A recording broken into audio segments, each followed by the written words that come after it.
کے ہوتے ہیں اور مضمون مفہوم اللہ جل شانہ کا۔ تو اس حدیث قدسی میں اللہ جل شانہ کا مضمون جناب نبی کریم صلی اللہ علیہ وسلم اپنے الفاظ میں بیان فرما رہے ہیں۔ حدیث ہے، نبی کریم صلی اللہ علیہ وسلم نے ارشاد فرمایا کہ اللہ تعالیٰ فرماتے ہیں یوزینی ابن آدم، ابن آدم مجھے تکلیف پہنچاتا ہے، یسب الدہر، وہ زمانے کو گالی نکالتا ہے، وَأَنَا الدَّهْرُ، جبکہ زمانہ میں خود ہوں، بِيَدِي الْأَمْرُ، معاملہ میرے ہاتھ میں ہے، اقلب اللیل والنہار، میں دن اور رات کو پھیرتا رہتا ہوں۔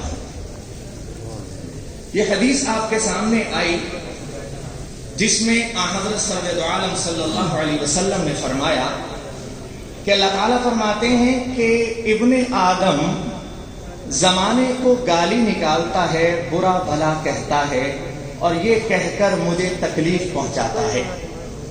اللہ تعالیٰ کو تکلیف پہنچانے کا مطلب علماء نے لکھا کہ انسان ایسے کام کرتا ہے کہ جو اللہ تعالیٰ کو ناپسند ہو۔ بعض علماء نے لکھا کہ مراد وہ کام ہے جو خود انسانوں کے اندر ایک دوسرے کو اذیت پہنچانے اور تکلیف دینے کا باعث بنے، وہ کام اختیار کرنا گویا اللہ تعالیٰ کو تکلیف پہنچانا ہے۔ اب زمانے کو گالی نکالنا کیوں منع کیا؟ فرمایا کہ زمانہ میں خود ہوں، حق تعالی شانہ نے فرمایا زمانہ میں خود ہوں۔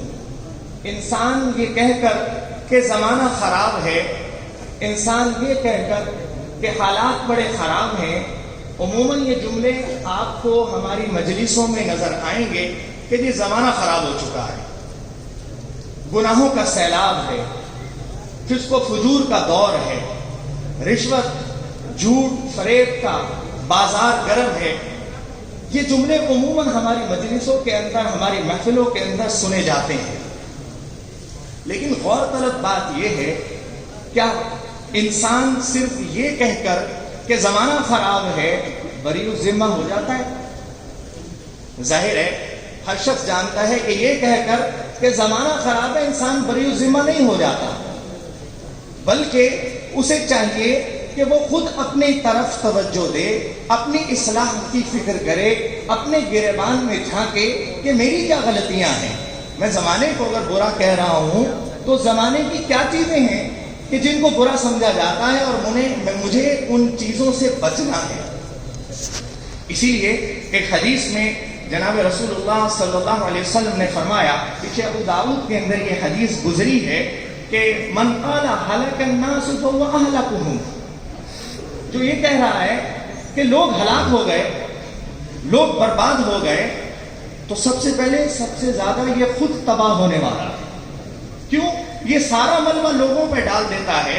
انسان یہ کہتا ہے کہ فلاں خراب ہے، فلاں جھوٹ بول رہا ہے، فلاں امانت میں خیانت کر رہا ہے، فلاں بیماریاں لوگوں کے اندر ہیں، فلاں خرابیاں ہیں، اور یہ کہہ کر خود بری الذمہ ہو جاتا ہے، خود اپنی طرف فکر نہیں کرتا، خود اپنی اصلاح کی فکر نہیں کرتا کہ میرے اندر کیا کمزوریاں ہیں، میں نے بھی ان کو درست کرنا ہے۔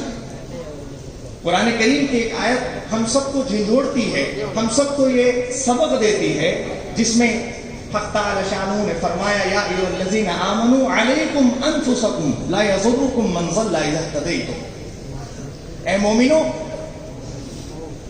تم اپنی اصلاح کر لو، علیکم انفسکم، اپنی خبر لو، اپنی اصلاح کر لو، پھر زمانے کی، پھر لوگوں کی اگر کوئی گمراہی ہے، تم اگر ہدایت پر آ گئے تو وہ گمراہی تمہیں نقصان نہیں پہنچا سکتی۔ یہ آیت ہمیں توجہ دلا رہی ہے کہ ہم سب نے اپنی اصلاح کی طرف بڑھنا ہے۔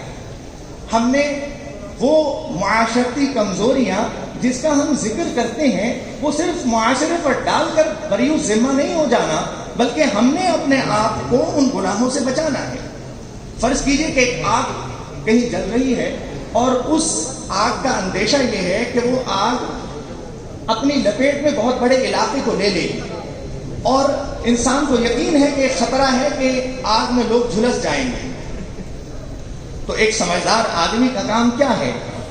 وہ یقیناً اس آگ بجھانے کے اندر سب سے پہلے لوگوں کو یہ کہے گا کہ آگ، یا تو فائر بریگیڈ کو کہے گا آگ بجھانے کے لیے، یا پانی ڈالنے کی کوشش کرے گا۔ ظاہر ہے کہ وہ چاہے گا کہ آگ بجھ جائے، اس کا یہ مقصد ہرگز نہیں ہوگا کہ کہیں وہ اس آگ کے اندر کود جائے، اس کودنے سے وہ اپنے آپ کو بچائے گا، اس آگ سے اپنے آپ کو بچائے گا۔ بالکل اسی طرح انسان اگر سب کچھ زمانے پر ڈال دیتا ہے اور زمانے پر ڈالنے کے بعد، معاشرے پر ڈالنے کے بعد خود بری الذمہ ہو جاتا ہے، تو یہ بہت بڑی غلطی ہے۔ اس حدیث میں یہی بات سمجھائی جا رہی ہے۔ حق تعالی شانہ فرما رہے ہیں کہ ابن آدم مجھے تکلیف پہنچاتا ہے، مجھے اذیت پہنچاتا ہے، زمانے کو برا بھلا کہتا ہے، اسے خود اپنی فکر نہیں، ان اعمال سے خود بچنے کی کوشش نہیں کرتا جس کو وہ زمانے پر ڈال کر فارغ ہو جاتا ہے۔ جبکہ زمانہ تو میں خود ہوں، زمانہ تو میں خود ہوں، میں نے بنایا ہے۔ اسی لیے علماء نے لکھا کہ انسان اپنی اصلاح کرے، اپنے گریبان میں جھانکے، ان غلطیوں کو سب سے پہلے اپنے اندر سے ہٹائے جن کا ملبہ وہ عموماً معاشرے پر ڈالتا ہے۔ اللہ تبارک و تعالی ہمیں ان باتوں کے سمجھنے کی توفیق عطا فرمائے، اور یہ پیغام جو امام ابو داؤد نے اپنی آخری حدیث میں حدیث قدسی کے ذریعے دیا ہے، اللہ تعالی ہمیں اسے سمجھنے کی اور اس پر عمل کرنے کی توفیق عطا فرمائے۔ وآخر دعوانا ان الحمد للہ رب العالمین۔